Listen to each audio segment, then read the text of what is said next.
काम नहीं आई। हरियाणा और जम्मू कश्मीर के चुनाव में बीजेपी ने अब तक का सर्वश्रेष्ठ प्रदर्शन किया।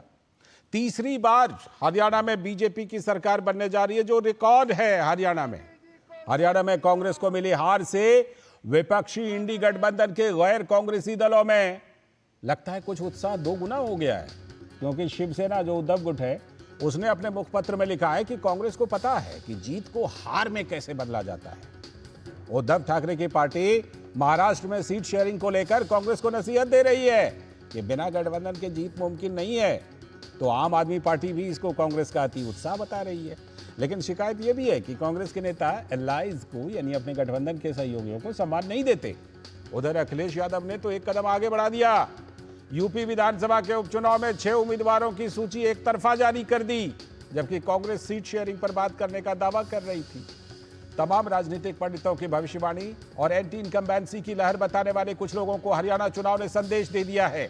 तो पीएम मोदी ने बीजेपी की इस जीत की सराहना करते हुए कहा कि विकास की हमारी गारंटी कांग्रेस द्वारा फैलाए गए झूठ पर भारी पड़ी। उन्होंने कहा, एक बार जब लोग कांग्रेस को बाहर कर देते हैं तो फिर दोबारा कांग्रेस को आने नहीं देते। वो कांग्रेस के लिए नो एंट्री का बोर्ड लगा देते हैं। पीएम मोदी ने कांग्रेस को परजीवी पार्टी करार दिया एक बार फिर से। उन्होंने कहा कि ये पार्टी तो पूरी तरह से परजीवी पार्टी बन गई है। हरियाणा में अकेली गई तो देखिए करारी हार मिली।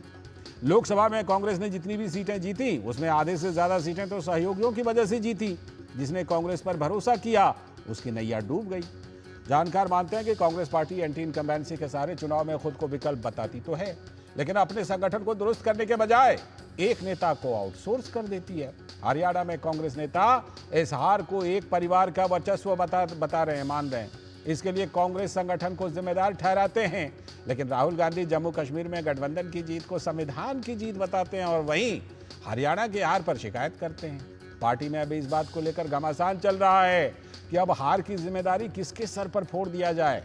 तब तक ईवीएम पर ही दोष मढ़ देते हैं और राहुल गांधी की छवि को बचा लेते हैं। यही काम इस समय कांग्रेस कर रही है।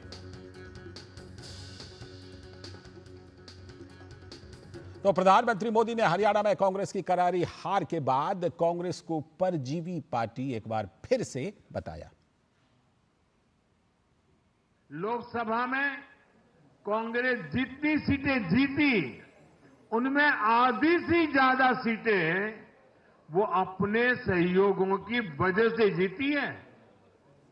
इसके अलावा जहां सहयोगियों ने कांग्रेस पर भरोसा किया वहां उन सहयोगियों की ही नैया डूब गई। कई राज्यों में कांग्रेस के खराब प्रदर्शन का खामियाजा उसकी सहयोगी पार्टियों को उठाना पड़ा। कांग्रेस ऐसी परजीवी पार्टी है जो अपने सहयोगियों को ही निगल जाती है। साथ ही पीएम ने कहा कि इन नतीजों की गूंज तो दूर दूर तक जाएगी।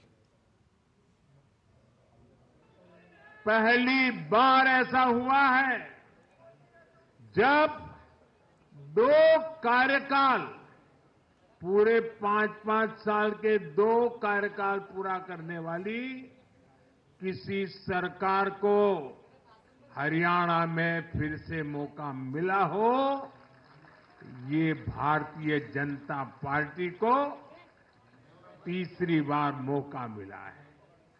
यहां के लोगों ने सिर्फ तीसरी बार हमारी सरकार नहीं बनाई, बल्कि हमें सीटें भी ज्यादा दी हैं और वोट शेयर भी ज्यादा दिया है। ऐसा लगता है हरियाणा के लोगों ने छप्पर फाड़ कर वोट दिया है। इस जनादेश की गूंज दूर दूर तक जाएगी।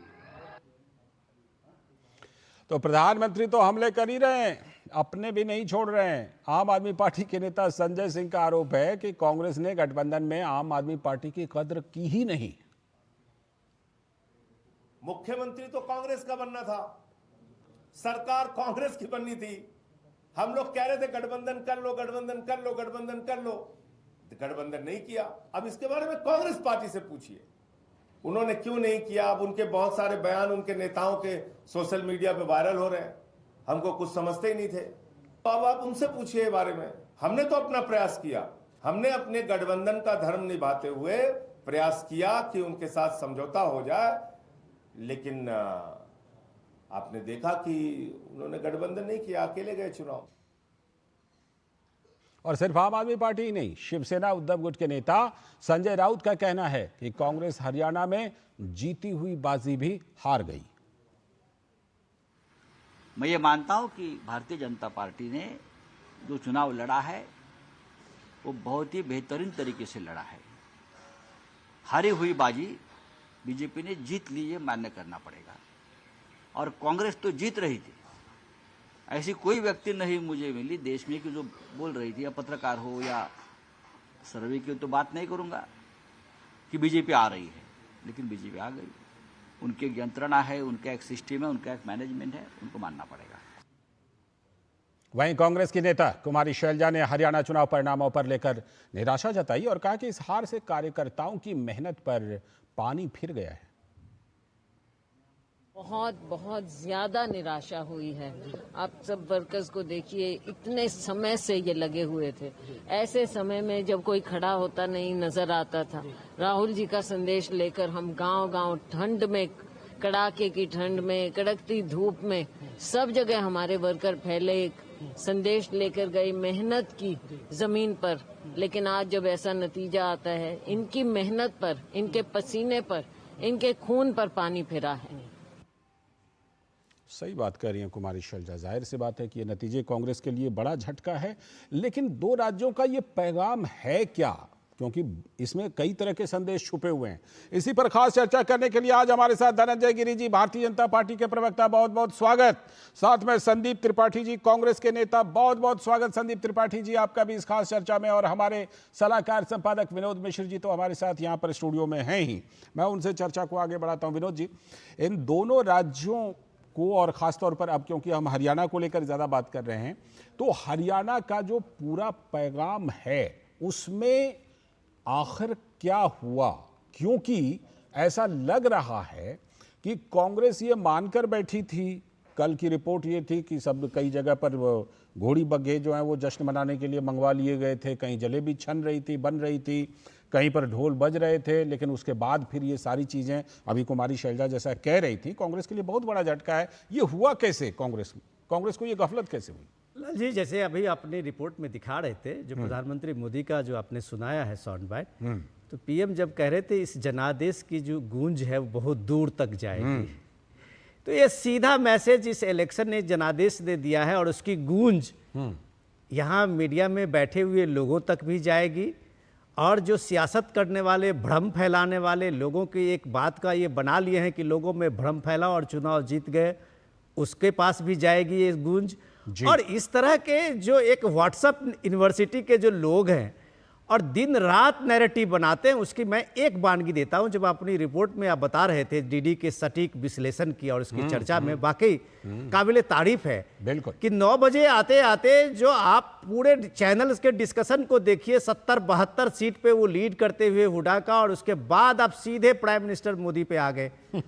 सारे चैनल का विश्लेषण शुरू हुआ कि महाराष्ट्र में इसका इम्पैक्ट पड़ेगा, झारखंड में इसका इम्पैक्ट पड़ेगा, मोदी मैजिक जो है वो इस दौर में अब खत्म होते जा रहा है। बला बला इतना लगा कि दिल्ली का लगा कि दिल्ली की सत्ता हिल रही है। लेकिन 11 बजे आते आते जब सारे वो ईवीएम्स जो खुलने शुरू हुए और ट्रेंड जो बदला, और टैली जिस तरह से आपने देखा कि जैसे ही बीजेपी आई, तो लोगों को ये चीज, जो ये विश्लेषण करने वाले थे वो हैरान हो गए, क्योंकि उनको जनादेश पे यकीन ही नहीं है।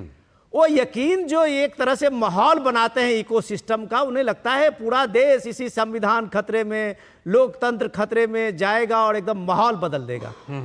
तो ये बात जब प्राइम मिनिस्टर कह रहे थे, परजीवी पार्टी ये बहुत गहरी बात कह रहे थे कि कांग्रेस पार्टी क्या आज की तारीख में ये मान बैठी है कि एंटी इनकम्बेंसी का जो ये है उसका किसी भी सरकार में, बीजेपी के स्टेट में या सेंटर में, वही उनका बेस होगा, और उसके बाद वो जितना भी फैला पाएंगे उसके खिलाफ में, उस सरकार के खिलाफ में भ्रम फैला पाएंगे, वही इनका जीत का नतीजा है। तो हरियाणा कह दिया नो, ठीक है। अगर हरियाणा ने यह साबित किया है कि पहली बार हरियाणा में इतने लंबे दार में कर रहा हूं 50-60 साल के बाद अगर ये बीजेपी तीसरी बार आ रही है तो ये माना जाएगा कि स्थायित्व और उसके साथ जो डेवलपमेंट है वो और सभी समाज के लिए काम करने का जो बीजेपी का जज्बा है वो वाकई काम किया है। और जनता को तो आपको सैल्यूट करना ही होगा कि जो भ्रम की सियासत को एक बार फिर से एक तरह से नकार दिया है। जी, 66 के बाद, मतलब हरियाणा का गठन 66 में हुआ है, उसके बाद ये रिकॉर्ड है कि पहली बार कोई सरकार तीसरी बार रिपीट किया। और एक बात जो आप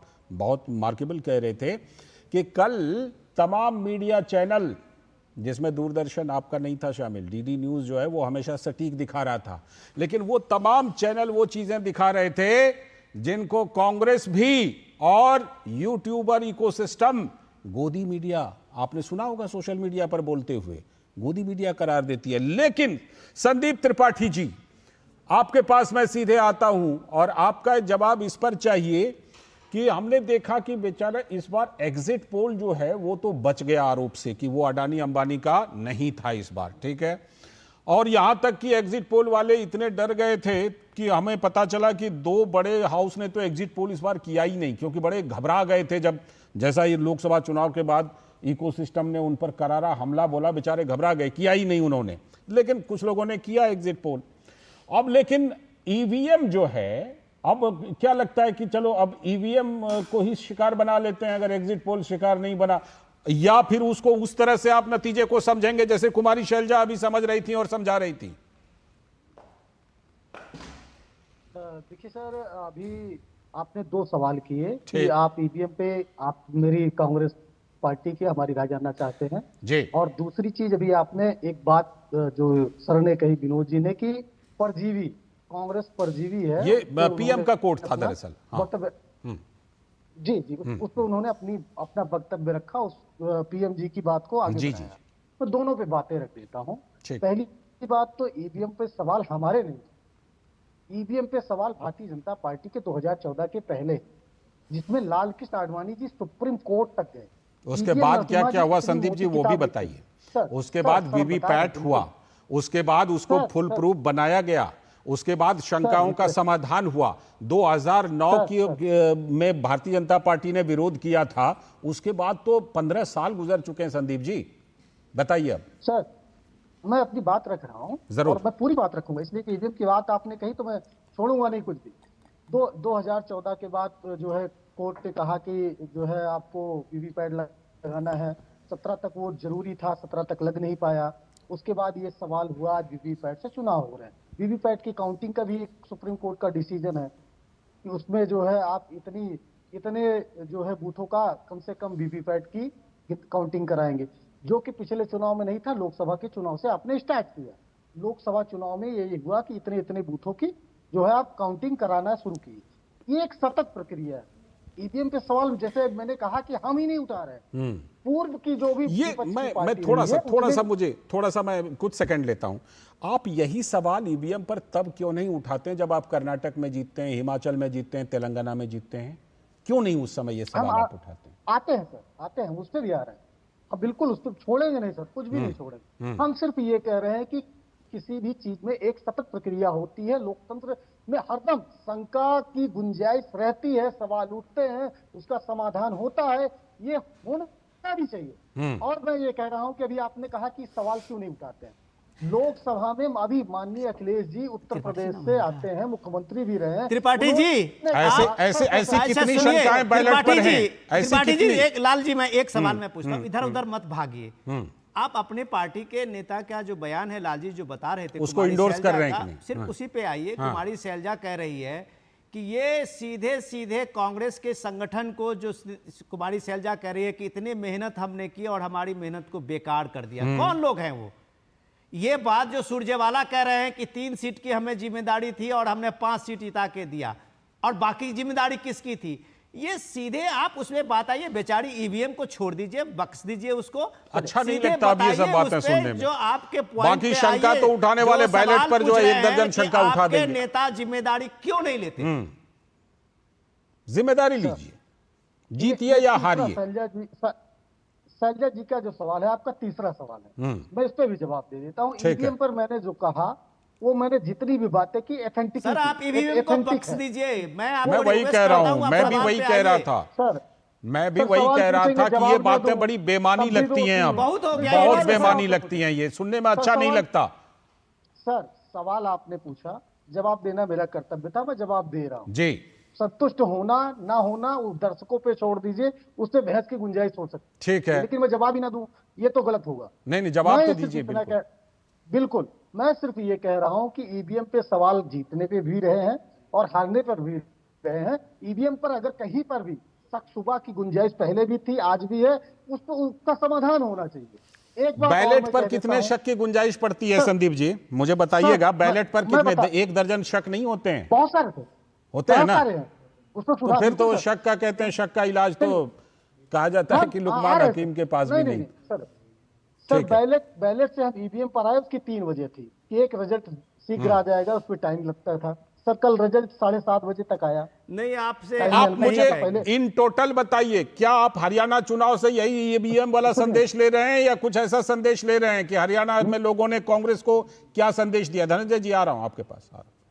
जी जी, उस पर भी मार जाते हैं। देखिए, हम 28% वोट पे थे हरियाणा में, हमको 39 से ऊपर ये वोट अच्छी मिला। बात, ये तो बिल्कुल लोगों ने सही। हमारे मुद्दों को लोगों ने समर्थन दिया। ठीक। ये नहीं कह सकते कि लोगों ने समर्थन नहीं दिया, बिल्कुल। बिल्कुल समर्थन दिया। हो सकता है कि हमसे मैनेजमेंट में कहीं चूक रह गई हो, हाँ, लेकिन ये जो अच्छी बात। जी, जो सवाल उठ रहे हैं, अगर किसी कार्यकर्ता ने, हमारे किसी पोलिंग एजेंट ने इस बात की शिकायत की चुनाव आयोग में कि जो बैटरी थी वो 99% शो कर रही थी, मैं एजेंट रहा हूं, ये पोलिंग फिर एजेंट आप रहा वहीं हूं, घूम कर आ मुझे- गए, सर, फिर से वहीं घूम नहीं, कर आ सर, गए। सर, मैं आपसे एक बात नहीं, कहूं, सर, गंभीर चर्चा में मैं आपको अपनी बात बताता हूं। गंभीर चर्चा में अब ये जो कुछ यूट्यूबरों ने फैलाया है ना, 3 चीजें, गोदी मीडिया, अडानी अंबानी का एग्जिट पोल, ईवीएम, ये सब सुनने में मैं कहता हूं कि गंभीर चर्चा में अच्छा नहीं लगता, अच्छा नहीं लगता ये सब चीजें सुनने में, क्योंकि लोगों ने देखा है कि जब नतीजे मान लीजिए दिल्ली के, पंजाब के, बंगाल के, कर्नाटक के, हिमाचल के, तेलंगाना के जब नतीजे आते हैं तो ईवीएम, एग्जिट पोल सब जो है सब ठीक, चुनाव आयोग सब ठीक, और उसके बाद अगर कहीं दूसरे नतीजे आ गए तो फिर सब खराब हो जाता। ये नहीं कीजिए, मैं बिल्कुल ये कहूंगा कि ये नहीं करना चाहिए हम लोगों को। सर, बात आ जाए, मैं सिर्फ ये कह रहा हूं कि अगर किसी ने कंप्लेंट की है तो चुनाव आयोग की जिम्मेदारी है कि उसको संज्ञान ले और उसका समाधान करे। मेरे कहने ठीक का है, अर्थ ये ये यहां तक हम सहमत हैं, यहां तक सहमत हैं कि कहीं से कोई आपके पास रिपोर्ट है उसको पहुंचाइए। बिल्कुल, मैं धनंजय गिरी जी को लाता हूं, फिर आपके पास आता हूं। धनंजय गिरी जी, परजीवी पर सर मैं बोल दूं, मात्र 30 सेकंड। हाँ, कीजिए। परजीवी सर, मोदी जी ने कहा कि कांग्रेस परजीवी है। भारतीय जनता पार्टी का इतिहास रहा है कि जिससे भी उसने अलायंस किया है उसको या तो तोड़ दिया है, और पार्टी नहीं तोड़ी, घर तोड़ दिया। चाहे शिवसेना को देख लीजिए, चाहे लोजपा को देख लीजिए, चाहे आप जो है जिस भी पार्टी, अकाली दल को खत्म कर दिया, जिसको भी नीतीश जी की पार्टी को तोड़ने का प्रयास किया वो होशियार थे, फिर से वापसी मार दिए। तो भारतीय जनता पार्टी वो, ठीक है संदीप जी, इस सवाल को मैं धनंजय जी के पास ट्रांसफर करता हूं। और साथ में धनंजय जी ये बताइए, एक बार फिर से बेचारी ईवीएम फंस गई है लगता है। कांग्रेस ने जो पहला रिएक्शन दिया है उसमें ईवीएम को ही लपेटा है, और साथ में ये भी जवाब दे दीजिएगा कि भाई सिर्फ हमें क्यों कहते हैं, आपने भी छोटी पार्टियों को इस तरह से किया है। बताइए धनंजय गिरी जी। लासन जी, सबसे पहले जो आप अपने चैनल के बारे में, दूरदर्शन के बारे में रिपोर्ट दिखा रहे थे, उसके लिए आपको बहुत बहुत बधाई। अच्छा, आप भी उसका हिस्सा रहे समय समय पर, इसलिए आपको भी बहुत बहुत बधाई कि आप भी उसमें जुड़े हैं कई बार। जी, तो सबसे बड़ी बात आप देखिए, जो जमीनी हकीकत थी कांग्रेस उससे बहुत दूर रही।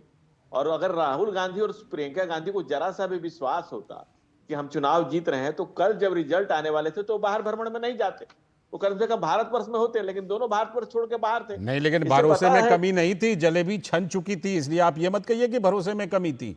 जलेबी बन करके कुछ लोगों के हाथ में आ भी गई थी शायद। जाति की जलेबी को जनता ने नकार दिया ना, कि राजनीति को जलेबी बनाना, और जलेबी की फैक्ट्री हरियाणा को शायद नहीं चाहिए, उन्हें जलेबी की फैक्ट्री को नकार दिया। कल कई लड्डू के दुकान वालों ने भी कहा कि मुझे एडवांस किया था और मना कर दिया बाद में, और कांग्रेस की आदत हो गई। मैं बाय नेम कोट कर रहा हूं, दुकानदार ने कहा कांग्रेस की आदत हो गई। लेकिन अब राहुल गांधी ने हरियाणा में जिस 12 विधानसभा में प्रचार किया उसमें से 8 में कांग्रेस हार गई। तो जहां जहां चरण पड़े संतन के, और देखिए अगर ये जो हरियाणा में हुआ, ये साइनिंग और मोदी मैजिक से मुल्क की हिफाजत की नई पटकथा लिखी है।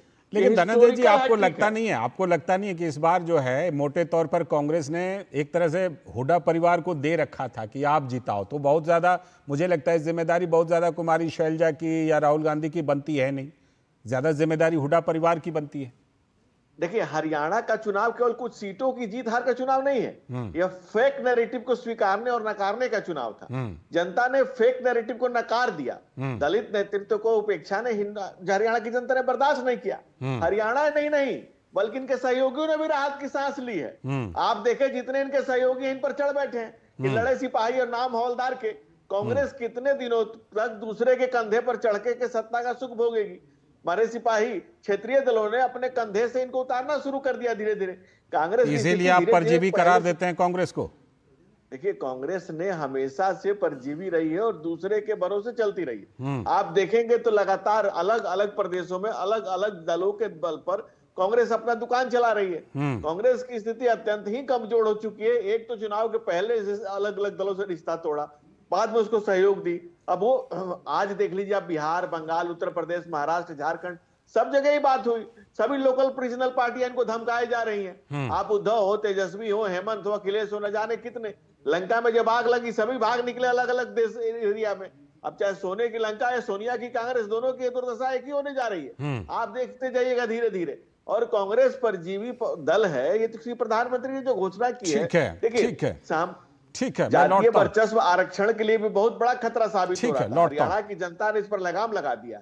ये हरियाणा की जनता ने इस पर लगाम लगाया। पिछड़ा वर्ग का मतलब एक जाति विशेष नहीं होता। ठीक है, संदीप जी हंस रहे हैं इसलिए जवाब जरूर देंगे आपको, लेकिन मैं उससे पहले जरा राजेश राज हमारे संवाददाता जुड़ गए कुछ अपडेट के साथ, मैं उनके पास चलता हूं। राजेश, हरियाणा को लेकर क्या अपडेट है? आज नायब सिंह सैनी ने बिल्कुल एकदम दनादन मुलाकातें की हैं, प्रधानमंत्री से, जेपी नड्डा जी से, राजनाथ सिंह जी से तमाम मुलाकातें हुई हैं। कुछ फार्मूला, कुछ तस्वीर हरियाणा को लेकर, कब नई सरकार बन रही है, क्या हो रहा है, कुछ नया होगा वहां पर क्या?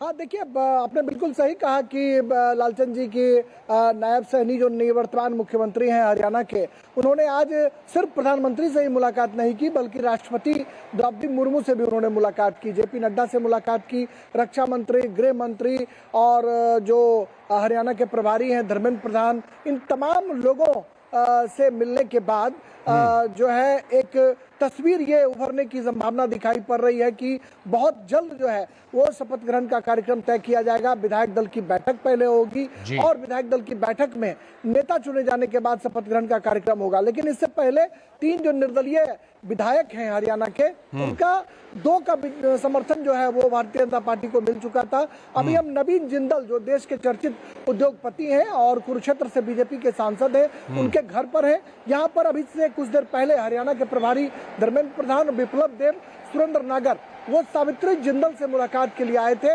सावित्री जिंदल ने भी भारतीय जनता पार्टी को अपना समर्थन दे दिया है बिना शर्त, और समर्थन देने के बाद उन्होंने मीडिया से बातचीत की और कहा कि हम समर्थन दे रहे हैं। नवीन जिंदल ने इस बात की पुष्टि की कि हमारी माताजी ने हिसार के विकास के लिए जो जिंदल साहब का सपना था, उस सपने को साकार करने के लिए सावित्री जिंदल ने समर्थन देने का काम किया है। जब उनसे यह पूछा गया कि क्या कैबिनेट में माताजी शामिल होंगी, उन्होंने कहा कि यह अधिकार हमारा नहीं है, यह नेतृत्व का फैसला होगा। हिसार के विकास के लिए हमने बीजेपी को समर्थन किया है। तो कुल मिलाकर दिन भर की जो गहमा-गहमी है वो हरियाणा के नाम रही है दिल्ली में। और बड़ी खबर यह है कि सावित्री जिंदल भी अब जो बीजेपी से बगावत करके चुनाव लड़ी थी और चुनाव जीत भी गई हैं, तो वो अब बीजेपी को समर्थन दे रही हैं बिना शर्त। विनोद जी के पास लौटते हैं। विनोद जी, जो अभी हम बात कर रहे थे पैगाम की, आपको लगता नहीं कि ये इसको जो है, मुझे ये समझ में नहीं आ रहा कि ये जो नतीजे आए हैं, इन नतीजों से बीजेपी में ज्यादा खुशी है या फिर शिवसेना, समाजवादी पार्टी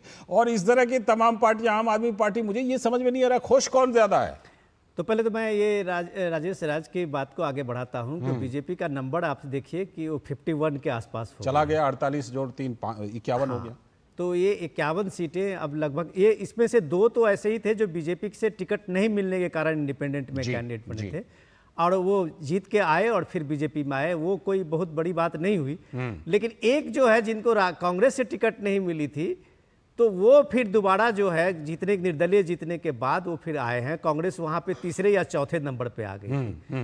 रही बात जो इंपॉर्टेंट आपने पूछा इंडिया गठबंधन में क्या हो रहा है, इंडिया गठबंधन का आज सीन देखिए कि अखिलेश यादव ने आज यूपी के जो उपचुनाव होने हैं, असेंबली के चुनाव हैं, उस चुनाव में 6 सीटें उन्होंने अखिलेश यादव ने जारी कर दिए नाम।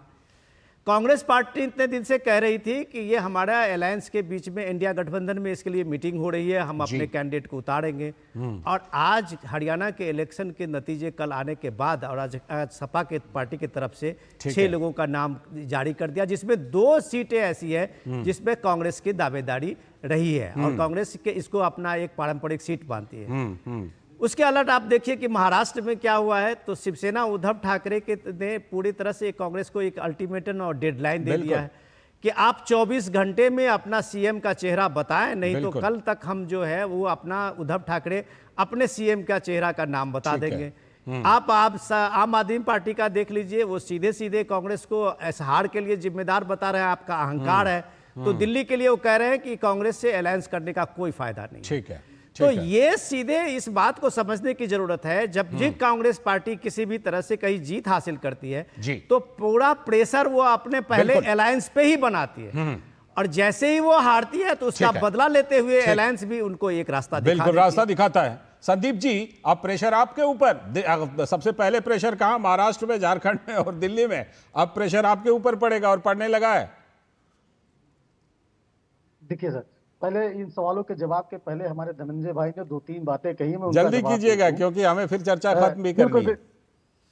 बिल्कुल सर। उन्होंने कहा सर कि जात की जलेबी फेल हो गई। सर जिनको सर जो है चर्बी वाला लड्डू पसंद होगा, अयोध्या में भी लाकर बंटवा देंगे, उनको जलेबी पसंद नहीं आएगी। एक बात उन्होंने कही कि राहुल जी जहां संतन के पैर पड़ते हैं वहां पर चुनाव हार जाते हैं। मतलब आप मानते हैं कि राहुल जी संत हैं? आप चलिए मैं आपको बधाई देता हूँ। हाँ, ये खुशी की बात है, ये खुशी की बात है। सही। जी राहुल जी को आप संत मानते हैं, बिल्कुल वो संत हैं भी। हाँ देखिए, धनंजय जी भी बिल्कुल कह रहे हैं कि हाँ मानते हैं। नहीं उन्होंने कहा था सर, और उन्होंने कहा कि दलित नेतृत्व की हमने उपेक्षा की। आपके पास तो हरियाणा में दलित नेतृत्व ही नहीं है, कोई नेता ही नहीं है नेतृत्व की, तो बात जाने दीजिए। अशोक तंवर जी थे, वो एक दिन पहले चले आए। अब एक बात और कर लेते हैं, अभी सर ने कहा, प्रेशर पर जवाब दे दीजिए, फिर मुझे धनंजय जी का छोटा सा रिएक्शन लेना है। बिल्कुल सर, संवाददाता जी ने कहा कि बिना शर्त समर्थन। शर्त तो सर पहले ही लग गई थी। नवीन जिंदल पर जो कोयले आवंटन पर केस थे सर, उनका क्या हुआ? आप ये मान रहे हैं कि उस समय नवीन जिंदल जी उस समय जो उनके ऊपर आरोप सही थे? मैं नहीं कर मान रहा हूं, जब कांग्रेस में थे तो फिर दूसरा हम चित्त भी और पट भी नहीं कीजिए फिर। ठीक है। नहीं सर, मैं ये कह रहा हूँ कि भारतीय जनता पार्टी ये मान ले कि आरोप जो है गलत है, हमने गलत आरोप। धनंजय जी क्योंकि अब हमें चर्चा को खत्म करना है, इसलिए धनंजय जी का छोटा सा रिएक्शन। धनंजय जी, अब जो है जिस तरह का ये पैगाम आया है, आगे चल करके महाराष्ट्र है आपके सामने, झारखंड है, दिल्ली है, ये मोमेंटम कैसे जारी रहेगा? लालचंद जी, लगातार जारी रहेगा। नरेंद्र मोदी का मैजिकल नेतृत्व में मुल्क आगे बढ़ता जाएगा और ये लगातार कारवां चलता जाएगा। हम 2 से यहाँ तक का सफर शुरू किए, सेवा के बदौलत यहाँ तक आए हैं। सत्ता की लालच में कांग्रेस का ये हाल है। और जो राहुल गांधी पर कह रहे थे, राहुल गांधी को तो खुद ही नहीं पता कि वो क्या है। वो कभी कहते हैं मैंने राहुल गांधी को मार दिया है। चलिए, समय की कमी है इसलिए आप लोगों से अभी अनुमति लेनी पड़ेगी मुझे, फिर कभी मिलेंगे और चर्चा करेंगे। शुक्रिया धनंजय जी, शुक्रिया संदीप जी, विनोद जी शुक्रिया, और राजेश आपका भी शुक्रिया इस चर्चा में जुड़ने के लिए और चर्चा को